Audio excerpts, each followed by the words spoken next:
अस्सलाम वालेकुम नाजरीन, मैं हूं ज़िल्ले हैदर और प्रोग्राम अब बनेगा अपना घर के साथ एक नए मेहमान के साथ आपकी खिदमत में हाजिर हैं। नाज़रीन, कराची में रहने वाले लोग और ख़ास तौर पे वो लोग जो अच्छे घर की ख्वाहिश रखते हैं, अच्छी रिहाइश की ख्वाहिश रखते हैं, अच्छा आशियाना चाहते हैं, वो एक नाम से बाखूबी वाकिफ़ हैं। वो है कंट्री बिल्डर्स एंड डेवलपर्स। जगह जगह इश्तिहारात भी आप टीवी पे भी देखते हैं, बिल बोर्ड्स भी उनके देखते हैं।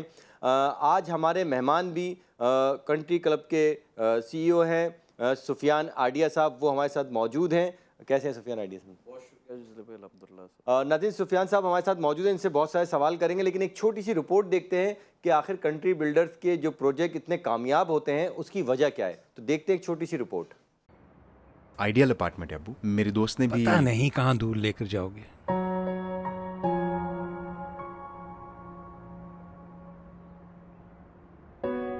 पहुंच गए अब्बू। प्राइम लोकेशन है बाबा।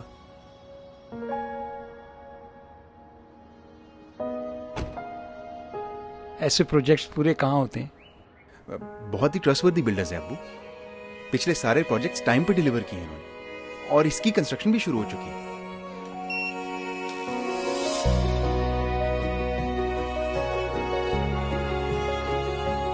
किचन और सर्विस बालकनी तो बहुत ही अच्छी है। कमरे कितने हैं? 5 कमरे हैं अब्बू। ये सारे कमरे इतने बड़े हैं? यस। लगता है लाइट नहीं है यहाँ पे। है ना। Alexa, turn on the lights.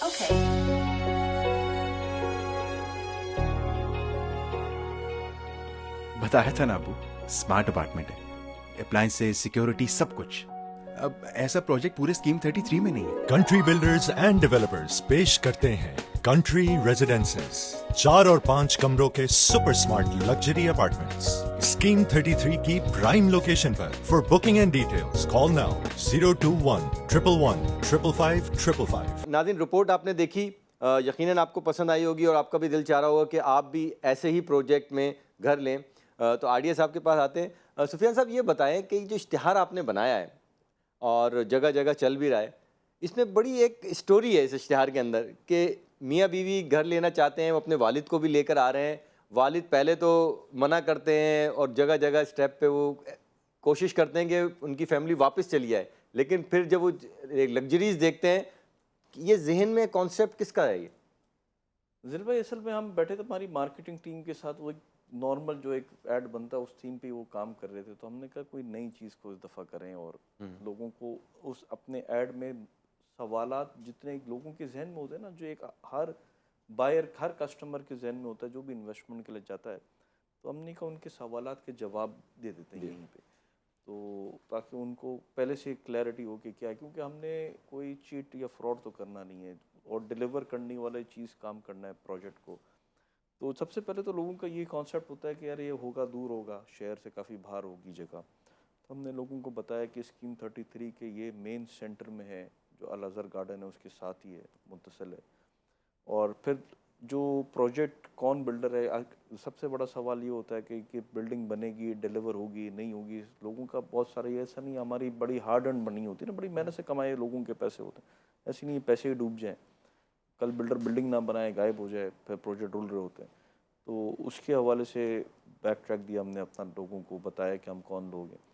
फिर क्वालिटी ऑफ बिल्डिंग, जो कि बड़ा इंपॉर्टेंट होता है कि क्या आजकल फैसिलिटीज़ मिलेंगी, क्योंकि आप लोग जो है पढ़े लिखे हो रहे हैं, अवेयरनेस आ रही है, एजुकेशन आ रही है, लोग चाहते हैं ऐसा माहौल हो, ऐसा इन्वायरमेंट हो जहाँ उनके बच्चे ग्रो करें, तो साथ में अच्छे लोगों की फैमिलीज़ हो, ना कि ये क्या ख़राब माहौल हो। वो माहौल से बड़ी तरबियत का बड़ा इन्हसार है आजकल।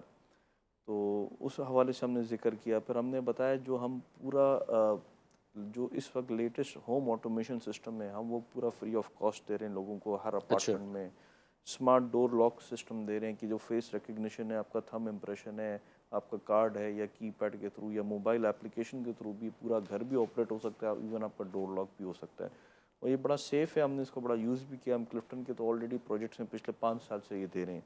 अब हमने स्कीम 33। अच्छा, आपने 5 साल की बात की। जब मैं आपका प्रोफाइल देख रहा था और कंट्रीज़ वालों का प्रोफाइल देख रहा था, तो 1977 से आप लोग इस फील्ड में हैं, डेवलपर्स की, बिल्डर्स की। जबकि अभी कुछ लोग नए आए हैं इस फील्ड में, वो इनकम्प्लीट प्रोजेक्ट करते हैं, फिर बदनामी होती है, बिल्डर्स की भी होती है, इंडस्ट्री की बदनामी होती है बेसिकली। तो आप समझे बाय बर्थ ही इस मतलब बिजनेस में हैं आप लोग, तो वक्तन फ़वक्तन इसमें जिद्दत ला रहे हैं और अभी जो प्रोजेक्ट लाए हैं आप ख़ास तौर पे क्लिफ्टन वाला, उसमें काफ़ी जदीद है। क्या ऑफिसेज़ की तरफ भी रुझान है आप लोगों का?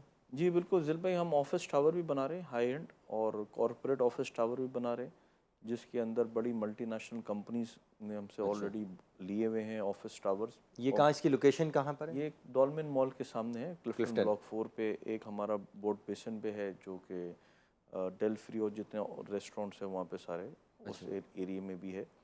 तो ये ground plus 37, ground plus 35 office tower है, अच्छा, और बेहतरीन फैसिलिटीज़ के साथ हैं। क्या क्या फैसिलिटीज़ हैं इसमें? इसके अंदर हर अपार्टमेंट वाले को, हर ऑफिस वाले को इनकी इंडिपेंडेंट कार पार्किंग है, प्लस उनके विजिटर की कार पार्किंग है। 24/7 ऑफिस टावर रन करेगा। ये नहीं कि रात को 9 बज गए तो ऑफिस टावर बंद हो गया। पानी की सहूलत हर लिहाज से मौजूद है, प्लस जो ग्रीन बिल्डिंग का एक कॉन्सेप्ट हम लेकर आ रहे हैं, जिसके अंदर लीड सर्टिफिकेशंस वगैरह होंगी। फिर इसके अंदर आपका बैकअप जनरेटर है, खाली फ्री इंटरनेट वाईफाई सर्विसेज हैं। इस तरीके की बेताशा सर्विसेज दे रहे हैं, जो कि एक इंटरनेशनल ऑफिस टावर की एक रिक्वायरमेंट होती है, जिसके अंदर फायर एग्जिट होते हैं, फायर फाइटिंग सिस्टम्स होते हैं। हाँ, ये काफ़ी कराची में काफ़ी प्रॉब्लम है।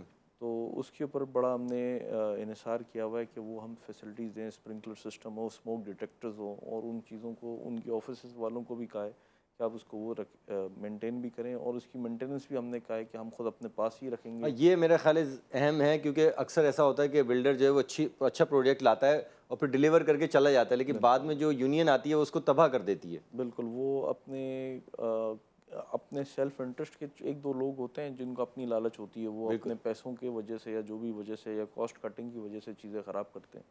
प्लस इसके अंदर स्मार्ट कैमरास को इंट्रोड्यूस कर रहे हैं, जो कि फेशियल रिकग्निशन सिस्टम होगा, कि जो भी विजिटर आ रहा है उसको वो ट्रैक करता रहेगा कैमरा के, कौन आया, कब गया, कब निकला जी, ताकि वो सिक्योरिटी कंसर्न वो भी ना रहे। प्लस उसका एंट्री एग्जिट पे उसका कार्ड होगा, ताकि उसकी CNIC के साथ वो मुंसलिक हो उसकी ID की, कौन ये विजिटर साल में कितनी दफ़ा आ चुका है।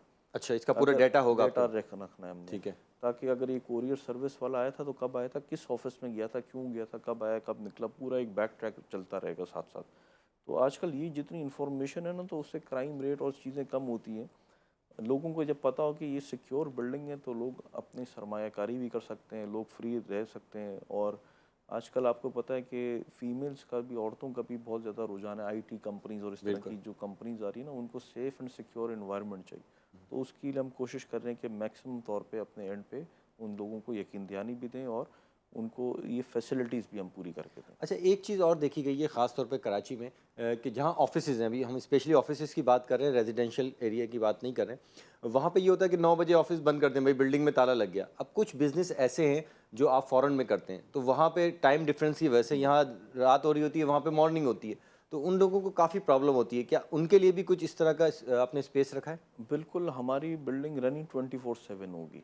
ओके। और हम इसको अभी से प्लान कर दिए हमने कि अगर ये रात 24/7 रन होगी, तो कुछ फ्लोर्स पे ऑफिसेस हो सकता है यूज़ ना हो रहे हों, कुछ पे यूज़ हो रहे होंगे, तो उसमें हमने अभी बिजली की कीमतें भी बहुत बढ़ गई हैं, तो ऐसा नहीं कि पूरी प्रोजेक्ट की लाइटें ऑन हो, तो उसके अंदर भी हमने सेंसर सिस्टम लगा रहे हैं कि जहाँ पे कोई ट्रैफिक जैसी आएगी, कोई भी आए, तो उसकी लाइटें ऑन हो जाए फ्लोर पे। ये नहीं कि उसको फ़ोन करना पड़े कि भाई मैं जा रहा हूँ, मेरे फ्लोर की लाइट खुलवा दो।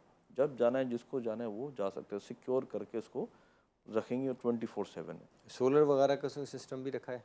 लिमिटेड सोलर पैनल लगेगा रूफ टॉप के ऊपर। ओके। क्योंकि बिल्डिंग होती है ना, तो अगर वो 2000 गज का प्लॉट है, तो उसके ऊपर एक 15-16 हज़ार स्क्वायर फुट ही कंस्ट्रक्टेड एरिया होता है, उसी के ऊपर लग सकता है। कोई बहुत बड़ा सोलर पैनल नहीं लग सकता। सोलर ग्लास की अभी नई टेक्नोलॉजी है, ग्लास के अंदर भी सोलर की सिस्टम आ गई है, बट वो इतनी कॉस्टली है, वो टेक्नोलॉजी अभी नहीं है, तो वो अभी डूएबल नहीं है। जिस प्राइस पे हम यहाँ पे ऑफिसेज बेच रहे हैं, तो हम वो फैसिलिटी अभी लोगों को नहीं दे सकते। हमने उस पर बड़ी रिसर्च भी करी है, और उसके अंदर एक और बड़ा कंसर्न आ रहा है कि उसके अंदर जब सोलर की जो तारें जो गुजरती है ना, जो उसके सर्किट्स बनते हैं नेचुरली जो बिल्ड, तो उसकी जो विजन है, क्लैरिटी ग्लास के अंदर से बाहर देखने में, वो भी कॉम्प्रोमाइज्ड होती है। तो अभी उसकी अवेयरनेस नहीं है, तो वो हम इंशाल्लाह अगले नेक्स्ट प्रोजेक्ट्स में उम्मीद है कि हम उस पर भी जाएंगे। इतनी फैसिलिटीज़ आप दे रहे हैं, आपने प्राइस बताया नहीं है, जो नाज़रीन हमारे अब देख के जिनका दिल चाह रहा हो कि इसमें हम ऑफिस लें, इसके तो अंदर इसमें कम से कम क्या है? और 28,000 रुपीज़ स्क्वायर फुट में हम एक ऑफिस बेच रहे हैं, जो कि इस वक्त सबसे मिनिमम है क्लिफ्टन के अंदर। और जो लैंड प्राइस है, जो कंस्ट्रक्शन कॉस्ट बेताशा तौर पे बढ़ चुकी है, जो डिवैल्यूएशन हुई है हमारे मुल्क के अंदर, तो स्टील, सीमेंट, टाइल, हर चीज़ की प्राइसेस जो है ना वो 2 टाइम्स 3 टाइम्स बढ़ चुकी है। आज से हमने पहले 4 साल पहले जो बिल्डिंग कंप्लीट करी तो उसमें 1 लाख रुपए टन सरिया था, आज वही सरिया 2,70,000 रुपये टन सरिया हो चुका है, और जो कि 3.25 लाख रुपए टच करके वापस नीचे आया है, क्योंकि इस वक्त तो डिमांड नहीं है।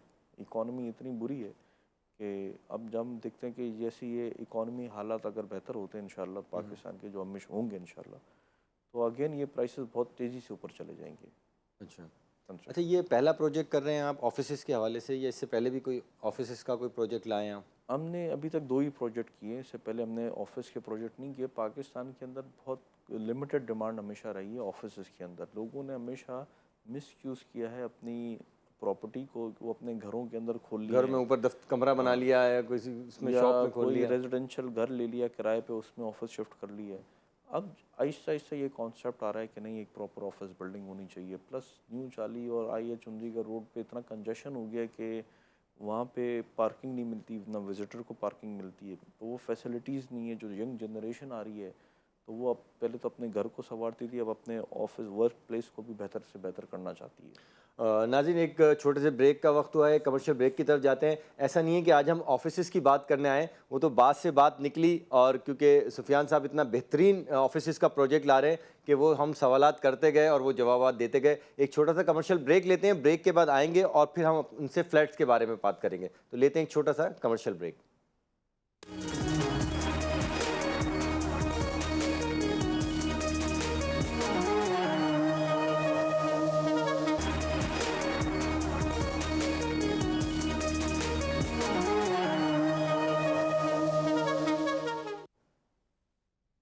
वेलकम बैक नाज़रीन। ब्रेक से पहले हम ऑफिसेज़ की बात कर रहे थे, लेकिन हम अब अपने असल प्रोग्राम की तरफ जाते हैं। अब बनेगा अपना घर।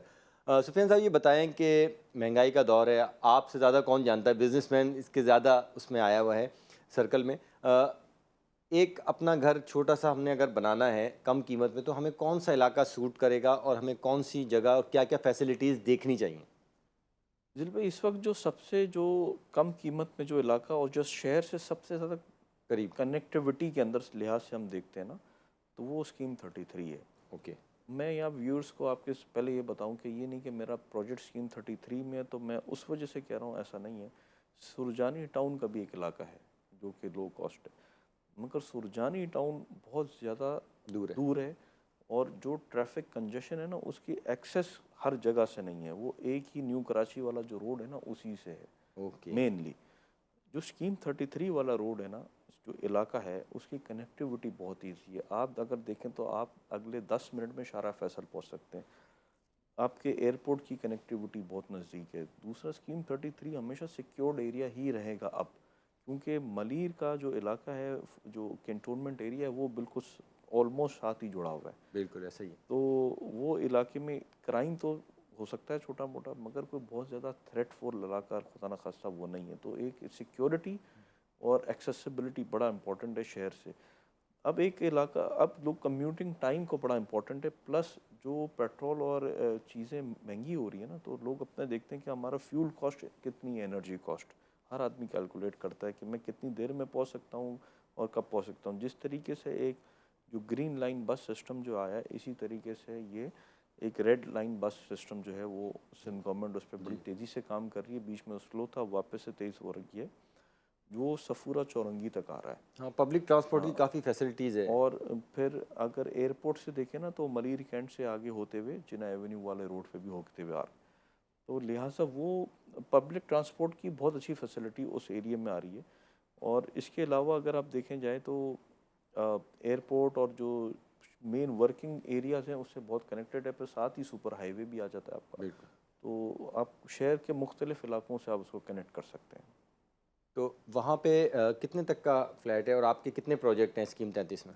जिल साहब, ऐसा है कि स्कीम 33 में अभी हमारा एक ही प्रोजेक्ट चल रहा है जो कंट्री रेजिडेंस के नाम से है। ठीक है। और प्राइसेस तो देखें जिल भाई, वहाँ पे बहुत ज़्यादा अभी अप्रिशिएट कर गए। उसकी दो वजह है, क्योंकि लोगों ने भी ये अंडरस्टैंड किया है कि स्कीम 33 बड़ा प्रॉमिसिंग एरिया है। तो वहाँ पे कुछ लैंड प्राइस भी बढ़ गए हैं, क्योंकि वहाँ पे लोगों का, बिल्डरों का रुझान भी बढ़ा है। सेकेंडली ये है कि ज़मीन से ज़्यादा वहाँ जो अभी हमें जो इफ़ेक्ट आ रहा है वो आ रहा है कंस्ट्रक्शन कॉस्ट के ऊपर। बिल्कुल। कंस्ट्रक्शन कॉस्ट हमें कोई डबल नहीं हुई, मैनी फोल्ड बढ़ी है, मिनिमम 3 टाइम्स या इसके अच्छा। ऊपर गई है। और वही कंस्ट्रक्शन कॉस्ट पाकिस्तान की तारीख में, मैंने अपने 40 साल की एज, मेरी 42 ईयर्स है, मैंने कभी इतनी नहीं बढ़ते हुए देखी। सुनी थी कि बढ़ सकती है। और मैं कहता हूँ आपने भी अपनी शायद लाइफ में डॉलर को 60 रुपये से 110 रुपये तो होते हुए देखा है कि कोई 15 साल में, अगर 10 साल में हुआ है। और इधर जो डॉलर 160 रुपये से 300 रुपये पर डॉलर जो गया, वो विद इन 2 ईयर्स चला गया। तो ये जो 2 साल में जो गैप आया ना, तो ये बहुत बड़ा जंप मिला है, जिसकी वजह से हमारा पाकिस्तान जो है इम्पोर्ट बेस्ड कंट्री है। मेजॉरिटी हमारा स्टील भी इम्पोर्ट होता है, रॉ मटेरियल उसका। बिल्कुल। हालांकि मैं कई दफ़ा होता है तो मैं कहता हूँ आयरन और हम एक्सपोर्ट कर रहे हैं और महंगा बिलेट या स्क्रैप इंपोर्ट कर रहे हैं। तो स्टील मिल थी वो आज तक बंद पड़ी हुई है। अगर वही चल जाती तो आज स्टील ही पाकिस्तान में सस्ता मिलता। एक सीमेंट ऐसी प्रोडक्ट है जो कि पाकिस्तान के अंदर मैन्युफैक्चर हो रही है। बाकी सारी चीज़ें हमारी इंपोर्ट पे बेस्ड है। और कंस्ट्रक्शन कॉस्ट बढ़ने की वजह से लेबर कॉस्ट भी बहुत बढ़ी है। अब जो महंगाई हुई है तो। लेकिन सुफियान साहब, एक सवाल ये पैदा होता है कि आप जब कोई प्रोजेक्ट लॉन्च करते हैं 3 साल का, 4 साल का या 5 साल में उसको डिलीवर करना होता है, लेकिन पाकिस्तान के इस वक्त कुछ सियासी और कुछ बजट के हालात ऐसे हैं कि अप्स एंड डाउन होती रहती हैं चीज़ें, लेकिन बढ़ती ज़्यादा है, 4 टाइम 3 टाइम बढ़ जाती हैं। आप मैनेज किस तरह करते हैं? क्योंकि आपने एक जो प्लॉट है या एक फ्लैट या एक बैंगलो मुझे सेल करते हैं आप इंस्टॉलमेंट पे, ठीक है, वो उसकी कीमत आपने रखी है 2 करोड़ रुपए, लेकिन उसमें चीज़ें जो सीमेंट है, सरिया है, ये महंगी हो जाती हैं 4 टाइम। तो इसको मैनेज आप किस तरह करते हैं?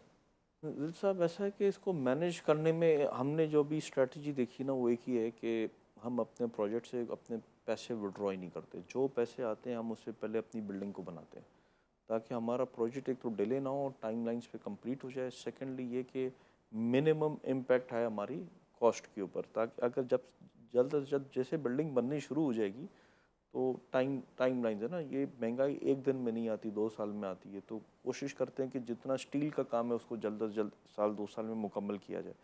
मगर अभी आप जो इकोनॉमिक टर्मोइल है ना, वो बहुत बड़ा है। जो अनसर्टेनिटी है जो पिछले 2 साल से रही, इलेक्शंस के अंदर हमने देखा, या कि आज धरना हो रहा है, आज मामलात कुछ और जा रहे हैं, तो उस वजह से कहीं भी क्लैरिटी नहीं होती, तो वहाँ बिजनेसेस नहीं होते, इकोनॉमिक ग्रोथ हम देखते हैं वहाँ नहीं आती। तो लोगों का जो एक इंटरेस्ट होता है वो नहीं रहा। लोगों का हमने देखा कि बहुत ज़्यादा इंटरेस्ट रहा कि जब डीवैल्यूएशन हुई ना, उन्हें हम गोल्ड खरीद के रखते हैं, डॉलर खरीद के रखते हैं, या हम अपने पैसे दुबई रखते हैं। तो हमने यही देखा कि लोगों ने उसमें इन्वेस्टमेंट ज़्यादा की। अब जब से पिछले 8 महीने से डॉलर की वो ग्रोथ नहीं नज़र आ रही, बट अब अगेन गोल्ड फिर बढ़ गया, 2.5 लाख रुपए तोला सोना हो गया, तो अगेन लोग फिर वापस उस तरफ जा रहे हैं। तो रियल स्टेट के अंदर इन्वेस्टमेंट इस वजह से बहुत वीक हुई है। मगर ये शूट करेगी कभी ना कभी, और बहुत तेज़ी से करेगी। इसकी वजह ये कोई बिल्डर नहीं कर सकता ये तेज़ी, आर्टिफिशियल या जेन्युइन तरीके से ही आएगी। इसकी वजह ये होगी कि डिमांड एंड सप्लाई है। पाकिस्तान में इतनी बड़ी डिमांड खड़ी है, बट प्रॉब्लम है कि लोगों के पास अवेलेबिलिटी ऑफ फंड नहीं है, खरीद कुव्वत नहीं रही लोगों की।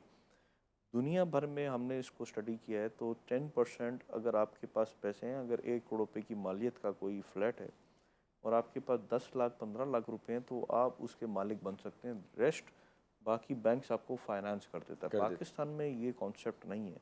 मिनिमम साइट पहले लेकिन बैंकों ने फाइनेंस किया है सुफियान भाई, तो उसके बाद लोग उन्हें पैसे नहीं दिए, कारोबार ख़त्म हो गया, लोगों की चीज़ें जो हैं वो नीलाम हो गई। ये भी तो एक इशू है ना।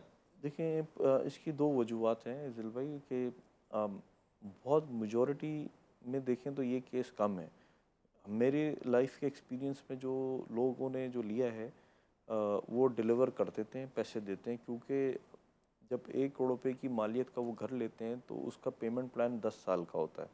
तो पाकिस्तान में नेचुरली वो उसकी मालियत की घर की 2 करोड़ पे या 2.5 करोड़ पे हो चुकी होती है, इंक्रीज हो जाती है, जब वो इतनी बढ़ जाती है तो वो ये कहता है कि यार मैं इसको कहीं से भी और Pay off किसी से भी पैसे लेके इसको पे ऑफ ज़रूर कर दूँ।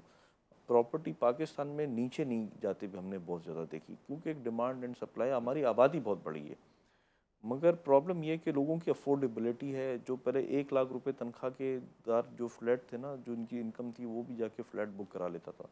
आज वो अपने घर के यूटिलिटीज़, बच्चों के स्कूल की फ़ीसें, मेडिकल और ग्रोसरी के अंदर ही बड़ी मुश्किलों से अपना गुजारा कर रहा है। तो नेचुरली जब तक पाकिस्तान की इकोनॉमी या मिडिल क्लास ऊपर नहीं आएगी ना, तो चीज़ें बेहतर नहीं होंगी। कितने का फ्लैट है आपके प्रोजेक्ट में? हमारे पास मिनिमम 80-90 लाख से स्टार्ट होके 1.25 करोड़ रुपए तक है। हमने अपनी प्राइसेस को बड़ा रीजनेबल ये स्कीम 33 की बात कर रहे हैं या डिफेंस स्कीम लिफ्ट? 33 की बात कर रहा हूँ। हमने अपनी प्राइसेस बहुत ही नॉमिनल रखी है, और इस नॉमिनल रखने की 2 वजूहत हैं। एक तो लोगों को फैसिलिटेट करना है कि जो बेस्ट प्राइसेस पे हम जो दे सकते हैं। thirdly ये कि जब इन्वेस्टर आता है या कोई मकान वाला अपार्टमेंट ख़रीदता है, जब वो बुकिंग पे लेता है, जब वो पोजेसन पे आता है, जब उसकी प्राइस अप्रिशिएट होती है ना, तो दुआएं देता है। हमारे पास नेक्स्ट प्रोजेक्ट में भी वो कस्टमर आता है या अपने किसी रिश्तेदार को रिलेटिव को वो रेकमेंड करता है कि भाई कंट्री बिल्डर एक माना हुआ ब्रांड है, आप इनके पास जाके इन्वेस्टमेंट करें। तो ये एक गुडविल होती है, आपकी रिस्पेक्ट होती है, एक मार्केटिंग भी है। तो अभी ये जो स्कीम 33 में आपने शुरू किया हुआ है, इसको कब डिलीवर कर रहे हैं आप, या कब इसका- स्टार्ट किया है? इसको हमने लास्ट ईयर स्टार्ट किया है, और नवंबर के अंदर उसका फॉर्मल लॉन्च किया है हमने टाइमलाइन बनाया, हम 4 इयर्स में इसको इंशाल्लाह डिलीवर करें। कितने फ्लैट्स हैं इसमें, यूनिट? इसमें 450 अपार्टमेंट्स हैं, जो कि 2 बेड ड्राइंग लॉन्च भी है और 3 बेड ड्राइंग लॉन्च भी, 2 किस्म की प्राइस वैरायटी। क्या है, बुकिंग प्राइस, इंस्टॉलमेंट किस तरह है, क्योंकि जो नाज़रीन देख रहे हैं और वो ख्वाहिशमंद हैं कि आपके प्रोजेक्ट में लें? बुकिंग प्राइस इसकी ऑलमोस्ट कोई 10 से 11 हज़ार रुपये स्क्वायर फुट है। हमारे अपार्टमेंट की साइजेस बड़ी हैं, और जो एक्चुअल साइज़ लिखा है वही साइज़ देते हैं हम उसमें बेमानी नहीं अमूमन करते। 2 बेड बताते हैं कि वो 700 कुछ है या 800 नहीं कुछ? नहीं, हमारा 1100 स्क्वायर फुट का नेट है, 1400 स्क्वायर फुट ग्रॉस है। अच्छा, 2 बेड जो डीडी। जी 2 बेड ड्राइंग लॉन्च, वो जो साइज़ लिख के देंगे वही साइज़ देंगे। हम तो अपने कस्टमर को कहते हैं जब पोजेसन हो तो फीता ला के पैमाइश भी कर लेना। अच्छा हाँ, नहीं हो तो पैसे डबल ले जाइएगा। नाज़रीन, एक छोटे से कमर्शियल ब्रेक का वक्त हुआ है। ब्रेक के बाद दोबारा सुफियान साहब से बात करेंगे और इंडस्ट्री की बात करेंगे कि अब इंडस्ट्री किस पैराहे पे खड़ी है, किस चौराहे पे खड़ी है और आइंदा उसका मुस्तकबिल क्या होगा। लेते हैं एक छोटा सा commercial break.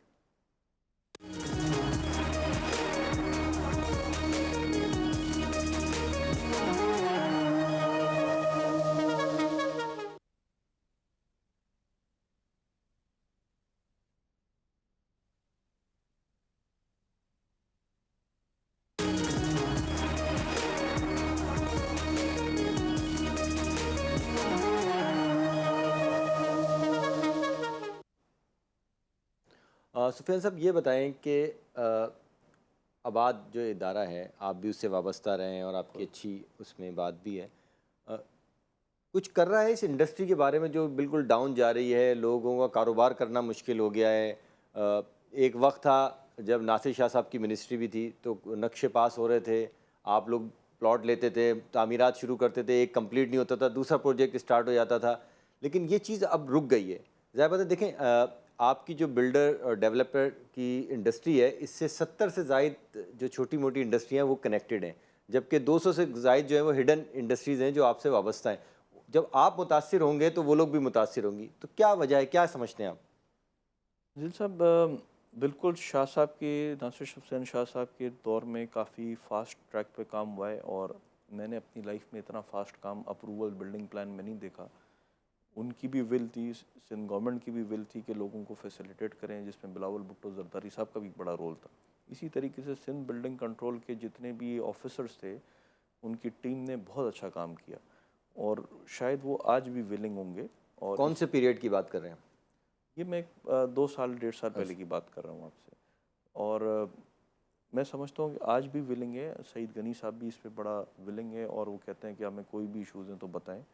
Even DG SBC भी विलिंग है कि वो, लेकिन देखें, approval आप वो दे। सब विलिंग है, मैं भी विलिंग हूँ इस मुल्क के लिए, लेकिन जब तक आप जो एक सही बंदा सही जगह पोस्ट नहीं करेंगे तो मेरे या आपके विलिंग होने से कोई फ़र्क नहीं पड़ता। इस वक्त सिचुएशन ये है कि इकॉनमी ज़्यादा प्रॉब्लम है, लोगों को जो प्रॉब्लम सबसे ज़्यादा आ रही है ना कि बिल्डरों का माल नहीं बिकता, अपार्टमेंट नहीं बुक हो रहे, ऑफिसेज नहीं बिक पा रहे, या रीपे क्लाइंट जो बुक कराया जिनने उनकी पेमेंटें वीक है।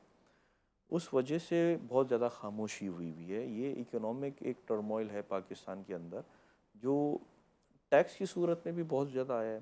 पहले लोगों की कोई नया टैक्स भी लगाया आप लोगों पे? इस दफ़ा फेडरल एक्साइज ड्यूटी भी लगाई है इनने, अच्छा, वो और कितनी है?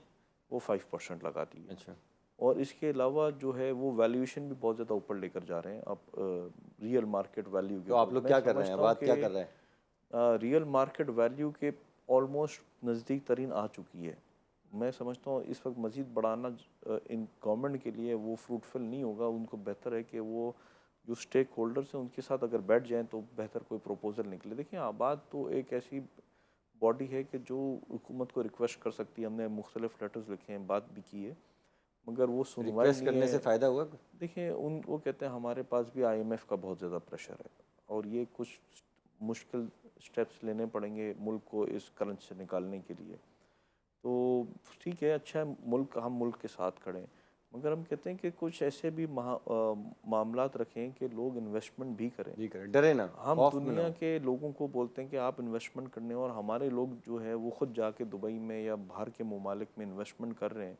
तो वो भी एक गलत परसेप्शन जाता है कि जिस तरीके से आप देखेंगे कि 11 बिलियन डॉलर्स की इन्वेस्टमेंट की लिस्ट आई है पाकिस्तानियों की, जो सिर्फ दुबई है। अच्छा, इस तरह से आप सऊदी अरब में देखें, तो लंदन देखें, अमेरिका देखें, तो पूरी दुनिया में पाकिस्तानी अपनी इन्वेस्टमेंट यहाँ से डिसइन्वेस्ट करते हैं। उसकी रीज़न क्या है? जब वो इनसिक्योरिटी फील करता है। इनसिक्योरिटी क्यों फील करता है? आइदर वो दिखता है कि मुल्क कहीं खुदा न खास्ता डिफ़ॉल्ट पे जाएगा, या डीवैल्यूएशन। तो जो भी बिजनेसमैन होता है ना, वो हमेशा अपॉर्चुनिस्ट होता है। ये आप तो समझते हैं कि इसमें हुकूमत की गलत पॉलिसियों का अमल दखल है किसी हद तक? क्योंकि देखिए, पॉलिसी हुकूमत मेकर, आप भी एक बिज़नेस करते हैं, तो आप उसको स्टार्ट करने से पहले एक पॉलिसी बनाते हैं, एक टीम बनाते हैं, अच्छी कैपेबल लोगों की टीम बनती है, जो आपको भी मशवरा देती है, कहीं आप भी गलत होंगे। तो आप समझते हैं कि इस मुल्क में ज़रूरत है ऐसे कैपेबल लोगों की जो एक अच्छी पॉलिसी लाएँ, ताकि जो इन्वेस्टर हमारा बाहर जा रहा है, वो यहाँ पे बिज़नेस करे? मैं समझता हूँ जिल भाई, जो पॉलिसीज़ हुकूमतों ने अच्छी भी बनाई है, कंटिन्यूएशन नहीं है। अगर रियल एस्टेट इंडस्ट्री को नहीं चलने देना, तो गवर्नमेंट एक पॉलिसी बनाए और इस काम को रोक दे। बट इसको रोकने से काम नहीं होगा ना। देखिए, इसकी वजह ये कि एक नेचुरल डिमांड है। इसकी पॉलिसी इस तरह ना बनाए। गवर्नमेंट ये बिल्कुल चाहती है कि लोगों को सस्ते मकान मिले, बिल्डर भी यही चाहेगा। देखिए, हमारा तो इसमें नुकसान है कि हम तो एक बिल्डिंग प्लॉट ख़रीदते हैं, बिल्डिंग बनाते हैं, 4 साल में बिल्डिंग कंप्लीट होती है, तो पैसे आते हैं, तो दूसरा प्लॉट लेने जाते हैं, तो उसकी कीमत डबल ट्रिपल हो गई होती है। हम मार्केट प्राइस भी लेके उसको बनाकर बेचते हैं ना। हमारे पास कोई बड़ा लैंड बैंक तो नहीं है, वो इन्वेस्टर्स अलग हैं जिनके पास वो होल्डिंग है। तो प्रॉब्लम गवर्नमेंट को जो होल्डिंग्स है ना, उसको डिस्करेज करने की ज़रूरत है। पॉलिसीज़ बेहतर करने की ज़रूरत है, ना कि बिल्डरों को स्क्रू अप करने की ज़रूरत है। देखें, बिल्डर का तो अगर आप बैकग्राउंड में जाएंगे, तो अगर मैं कोई भी इन्वेस्टमेंट करूँगा, तो मुझे अगर 20-25% रिटर्न नहीं है ना एनुअल, तो मुझे क्या ज़रूरत है काम करने की? इतना सा मेहनत इतनी भी है। इन्वेस्टमेंट अगर आज दुबई में भी कोई कर ले, उसको फॉरेन करेंसी में से ज़्यादा रिटर्न है। तो कोई भी कारोबार होगा ना, तो वो अपनी इन्वेस्टमेंट ऑन रिटर्न लेगा, तो वो कारोबार करेगा, क्योंकि इतना हाई रिस्क बिजनेस है कंस्ट्रक्शन का। वैसे ही इसमें डीवैल्यूएशन से लेके कोर्ट केसेस से लेके लिटिगेशन प्रॉब्लम, 10 किस्म के, कुछ 17 तो इदारे हैं जिनसे तो हमें एक NOC लेनी है। उसके बाद 50 इदारे ऐसे जिनका कहीं नाम और निशान नहीं है, वो भी आके खड़ा हो जाता है। तो मैं ये समझता हूँ कि फर्स्ट बायर, जो उसका अगर मकान नहीं है तो उसको सपोर्ट करे गवर्नमेंट, और गवर्नमेंट उनको सपोर्ट करे कि जो मकान ख़रीदना चाहते हैं, जिनके पास इतने इन्वेस्टमेंट नहीं है, तो उसको फाइनेंशियल कॉस्ट के अंदर सपोर्ट करे, उसको कहीं रिलीफ दे कि उसको सस्ता कर्जा मिल जाए, ताकि वो अपना पहला घर ख़रीद सके। बस, क्योंकि इसमें हो ये रहा है कि अब पहले हमने कच्ची आबादी देखी, अब इस वक्त मैं अगर आपको बताऊं कि शहर में वर्टिकल कच्ची आबादियां नज़र आ रही हैं, हाई राइज कच्ची आबादियां बन गई। अगर आप दिल्ली कॉलोनी देखें, PNT सोसाइटी देखें, ये सारी वर्टिकल कच्ची आबादियां बन गई हैं। पूरी दुनिया में कहीं नहीं मिलती। कहीं नहीं होती। अब ये क्यों बन रही है? क्योंकि लोगों की अफोर्डेबिलिटी नहीं है लेजिटिमेट हाउसेस के अंदर। इस वक्त शहर में क्या हो रहा है, उसका नक्शा तबाह हो रहा है। ये बिल्डर नहीं कर रहा, आबाद का मेंबर कोई नहीं है इसके अंदर, वो बनने जा रहे हैं पोर्शन। वो पोर्शन माफिया को कोई रोकने को तैयार नहीं है। वो ये एक अक्सर घर होता पोर्शन है। माफिया का नाम आता है, ये पोर्शन माफिया है कौन और इसको रोकने के लिए कौन कौन रोकेगा कौन इसको? इसमें 2-3 किस्म के लोग हैं, जो कि एक रियल एस्टेट एजेंट इन्वॉल्व है, कोई कॉन्ट्रैक्टर इन्वॉल्व है, या छोटा इन्वेस्टर तो है। आप लोग कोई एक्शन ले सकते हैं? कोई अथॉरिटी है हम आपकी तो आबाद बहुत की? बोल चुके हैं, मगर करने वाला तो डिपार्टमेंट एसबीसी है। ये तो एसबीसी को एक्शन लेना चाहिए कि वो इस काम को रोके। सिंध गवर्नमेंट इस पे स्टैंड ले। उस पे पानी का मीटर भी लगता है, बिजली का मीटर भी लगता तो है। सिर्फ एसबीसीए को तो आप कसूरवार नहीं ठहरा सकते ना इसमें, जब देखिए, इलीगल चीज पे के इलेक्ट्रिक भी लग रहा है, वाटर का कनेक्शन जिस भी। दिन एसबीसी स्टैंड अप कर जाएगा ना इस माहौल पे कि ये हम नहीं बनने देंगे, तो वो बिल्डिंग नहीं बन सकती। अगर कोई जितना इस वक्त लीगल वे में आबाद का मेंबर काम कर रहा है ना, शायद ही कोई काम कर रहा है, क्योंकि इतनी बड़ी इन्वेस्टमेंट हो गई है कि वो अपनी ना क्रेडिबिलिटी को एट स्टेक ले सकता है, ना वो कोई गलत काम करने में रिस्क लेगा। इसकी वजह ये है कि वंस उसके अगर एक प्रोजेक्ट पे नाम खराब होता है ना, तो मीडिया इतना हमारा आजकल एक्टिव है, मीडिया से ज़्यादा सोशल मीडिया ज़्यादा एक्टिव हो गई है, और लोग अब उसको बहुत ज़्यादा फॉलो करते हैं। जो कि अगर मैं किसी भी कंपनी का कोई रिकॉर्ड निकालना है, तो मैं जस्ट गूगल पे जाऊंगा ना, तो मुझे सारी हिस्ट्री निकाल के दे देगा, इनका इनकी कहाँ कंप्लेंट्स है। अगर लोगों ने उसके खिलाफ कहीं लिखा है ना, तो वो भी चीज़ें आ जाएंगी।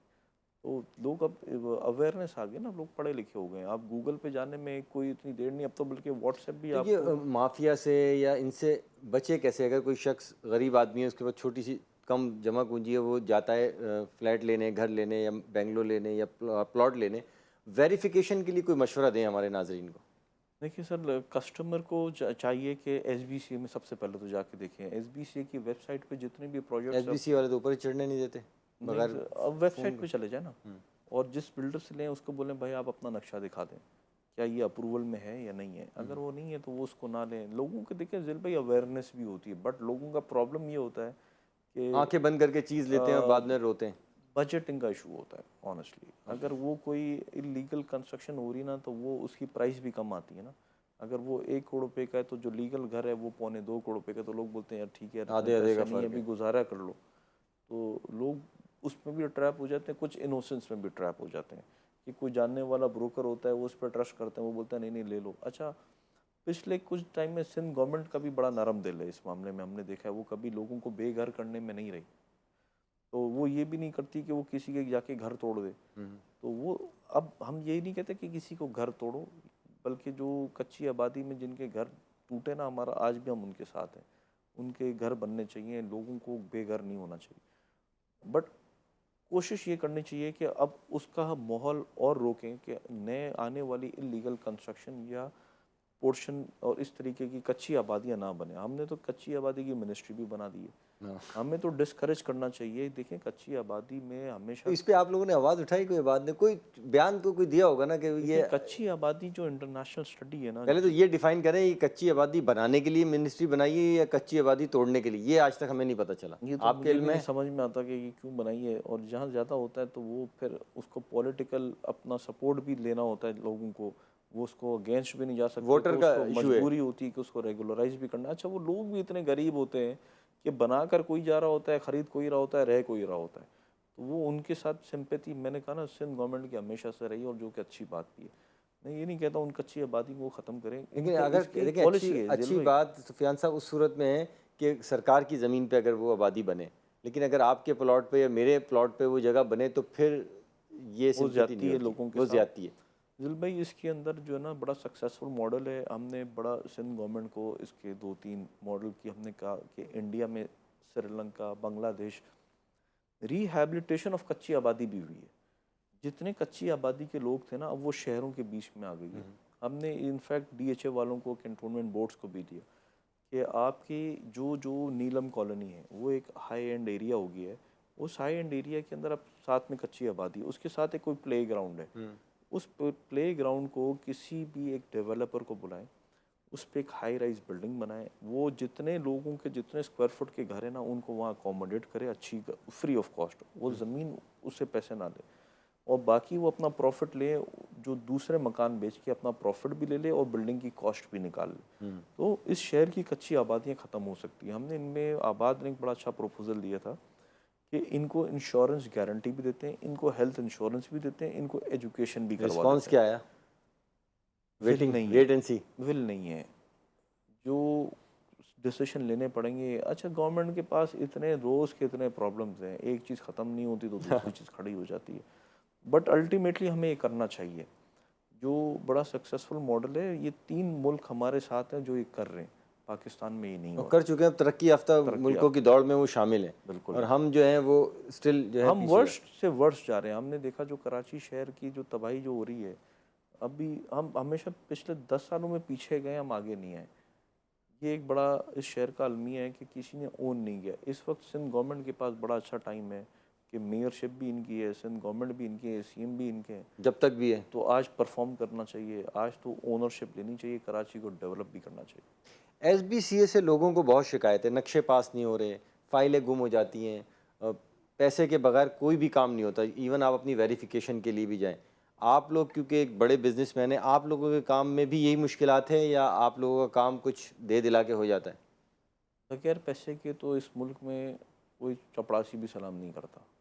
सही तो कह रहे हैं। सिंध गवर्नमेंट है, ये System। एसबीसीए का एक माहौल है, तो नेचुरली जो एसबीसीए के जो ऑफिसर्स हैं उनकी एक अपना, जब तक वो नहीं होगा दरबारी और सारा मामला, तब तक तो काम नहीं होता नेचुरली। बट बेहतरी की तरफ आए और सिंध गवर्नमेंट खुद भी चाहती है कि ये काम बेहतर कर दे। इस चीज़ों को जो नॉमिनल है वो ठीक है, अगर नीचे हो रहा है, वो नहीं चाहते कि बहुत ज़्यादा तबाही इसमें मज़ीद करें। और इस वक्त मैंने बताया ना, पिछले 6 महीने साल से तो ये सिचुएशन है कि काम एसबीसी में आबाद के अंदर भी कोई इतना वो हमारे में नहीं है कि हम जाके निगरान से पहले जो काम हुआ है बस वही हुआ है। जी। इसी वजह ना जिल भाई, देखें जो गवर्नमेंट ने जो टैक्स पॉलिसी आने से बजट से 2 महीने पहले ही कह दिया था, लोग इतने डर गए कि हम तो अब नया प्रोजेक्ट भी शायद नहीं शुरू कर सकेंगे, जो टैक्स के जो हालात हैं। और यही तकरीबन सारे बिल्डर्स के तकरीबन यही 19-20 हालात होंगे। देखिए ना, ना कस्टमर आएगा ना बिल्डर होगा तो काम ही नहीं होगा। लेबर कॉस्ट बढ़ तो रही है। हमारा तो इंटरेस्ट ही नहीं है, एसबीसी की सीढ़ी भी नहीं चढ़नी, चढ़ेंगे तो वहाँ पे जाने की भी एक फ़ीस है। तो हम तो दूर हैं एसबीसी से, क्योंकि काम ही नहीं है ना। तो जो काम ऑलरेडी किए हुए हैं, कमिटमेंट की हुई, हम उसको अल्लाह ताला खैर और आफियत से इज़्ज़त से पूरा करा दे। जब मुल्क के हालात बेहतर होंगे तो जाएंगे, तो फिर आपको बोलेंगे दिल भाई इसके ऊपर अब आवाज़ आप उठाएं हमारे साथ मिलकर, क्योंकि जो भी मामलात हैं वो सारे हल हो जाते हैं, मगर इस वक्त तो कोई हल करने को भी तैयार नहीं है। हल करने के क्योंकि मेन एफबीआर का इशूज़ है। हमने मिनिस्टर सईद गनी साहब की भी नॉलेज में बात सारी रखी थी कि सिंध गवर्नमेंट करे, तो उन्होंने कहा तो फेडरल गवर्नमेंट, हमने कहा आप कोलेशन पार्टनर ज़रूर हैं। तो ज़ाहिर है नून लीग का इतना एक्सेस नहीं है पाकिस्तान के अंदर, कराची जैसे शहर के अंदर जो बिल्डर कम्युनिटी के साथ। तो हमने कहा आप हमारी वहाँ पे रहनुमाई करें ना, आप बात करेंगे, क्योंकि आप कोलेशन पार्टनर हैं, आप उनको गाइड तो करें कि अगर आपको टैक्सेशन करना है तो आप उस इंडस्ट्री को कर रहे हैं जिसके साथ 72 एलाइड इंडस्ट्रीज़ डायरेक्टली कनेक्टेड हैं। फिर बेताशा ऐसी इंडस्ट्रीज़ हैं जो इनडायरेक्टली कनेक्टेड हैं। तो उनने कहा बात सही है, उनने भी एग्री की इस बात को। देखें, अगर एक बिल्डिंग बनती है तो उसमें अगर बेताशा इंडस्ट्रीज़ ऑटोमेटिकली एम्प्लॉयमेंट मिलती है। एग्रीकल्चर के बाद सबसे ज़्यादा जो एम्प्लॉयमेंट जनरेट करता है अनस्किल्ड लेबर की मैं बात कर रहा हूँ, वो है कंस्ट्रक्शन। क्योंकि एक मज़दूर को आके ब्लॉक ही चढ़ाना है, या अगर उसको कोई प्लास्टर करना है, चुनाई करना है, को बहुत हाईली स्किल्ड लेबर की ज़रूरत नहीं है, को आईटी सेक्टर का या टेक्सटाइल के लोगों का, उसके एक हाईली स्पेशलाइज्ड लेबर होती है। तो इसमें जो मेन स्पेशलाइज्ड लेबर होती है ना, वो इलेक्ट्रिशियन या प्लम्बर ही होता है। बाकी अनस्किल्ड लेबर या सेमी स्किल्ड लेबर वही बिल्डिंगों में मतलब कि इसको अगर हुकूमत उसको विलिंग है कि इस इंडस्ट्री को बढ़ाए और मुल्क तरक्की करे और इससे जुड़ी तमाम इंडस्ट्री को, तो उसको एक वाज़ेह पॉलिसी लानी पड़ेगी, कुछ रिलीफ देना पड़ेगा, आपको भी देना पड़ेगा, ताकि आपके तवस्सुस से जो है वो बायर को भी चीज़ें मिलें। मेरा इसमें ये एक होगा कि इस वक्त ठीक है आईएमएफ का बहुत ज़्यादा प्रेशर है या कंसर्न है और गवर्नमेंट रिलीफ नहीं दे सकती, तो मैं कहता हूँ इसको मज़ीद बर्डन ना करें, इसको थोड़ा सा ओपन हैंड आप छोड़ें। इसकी वजह ये कि दुनिया में जो इकोनॉमिस्ट है ना, वो ये कहते हैं कि अगर किसी शहर की, किसी मुल्क की तरक्की देखनी तो उसमें जाके देखें कि कितनी क्रेन लगी है, कितनी sky scraper high rise buildings बन रही हैं। तो हम बिल्कुल ठीक कहा आपने। नाज़रीन, इसके साथ ही हमारे प्रोग्राम का वक्त ख़त्म हुआ है। सुफियान साहब ने जिस तरह कहा कि वर्ल्ड में ये देखा जाता है कि अगर आपने किसी मुल्क की तरक्की देखनी है तो वहाँ पे ये देखें कि वहाँ पे कंस्ट्रक्शंस का कितना काम हो रहा है, वहाँ पे लेबर जो है उसकी कितनी रिक्वायरमेंट है। ज़ाहिर बात है जहाँ मुल्क तरक्की करेगा वहाँ लेबर की रिक्वायरमेंट भी होगी। कई मुल्क हैं जहाँ से लेबर जिनकी रिक्वायरमेंट है लेबर की, वो पाकिस्तान से लेबर वहाँ पे जाती है, और हमारा अपना मुल्क जहाँ लेबर बहुत सस्ती है, जहाँ पे हमारी बिल्डर डेवलपर की इंडस्ट्री जो है वो तरक्की पजीर है, लेकिन उसके लिए थोड़ा सा रिलीफ गवर्नमेंट को देना चाहिए और कुछ ऐसी पॉलिसीज़ बनानी चाहिए जिससे ये इंडस्ट्री जो है वो फले और फूले। इसके साथ ही हमें इजाज़त दें। सुफियान साहब हमारे मेहमान थे। इंशाल्लाह अगले एपिसोड में अगले हफ्ते एक नए मेहमान के साथ आपकी खिदमत में हाजिर होंगे। इसके साथ इजाज़त दें। अल्लाह हाफ़िज़।